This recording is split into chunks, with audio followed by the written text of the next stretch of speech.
اس دنیا میں کوئی خزانہ سانپ کے بغیر، کوئی پھول کانٹے کے بغیر اور کوئی خوشی غم کے بغیر نہیں۔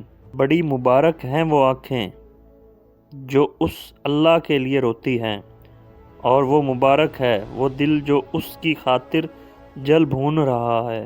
جب انسان کی آنکھ سے ندامت کے آنسو بہتے ہیں تو اس پر رب کی رحمت برستی ہے۔ جس کا لباس باریک اور ہلکا ہو گیا اس کا دین بھی ضعیف ہو گیا۔ عورت کی بد اخلاقی پر صبر کرنے والا انسان کو ثواب حضرت ایوب کے صبر کے برابر ملتا ہے۔ اگر تمہیں سب راستے بند نظر آئیں تو وہ تمہیں ایسا پوشیدہ راستہ دکھا دے گا جس کے بارے کوئی نہیں جانتا ہوگا۔ آپ کسی کا اچھا کرتے رہو، پھر ہوتا ہے کیا؟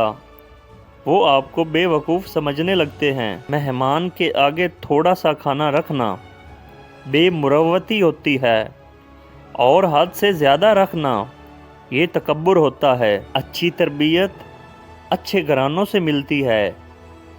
اونچے سکول تو صرف تعلیم دیتے ہیں۔ مخلوق سے ایسا معاملہ کرو جو ان سے اپنے حق میں پسند کرتے ہو، اور اپنے خالق سے ایسا معاملہ کرو جیسے کہ تم اپنے غلام سے اپنے لیے کرانا چاہتے ہو۔ اپنے دل کو اس وقت تک توڑتے رہو جب تک کہ یہ کھل نہ جائے۔ ہم زندہ بندے کو روٹی تو نہیں دیتے، مگر مرے ہوئے کے نام پر دیگیں ضرور دیتے ہیں۔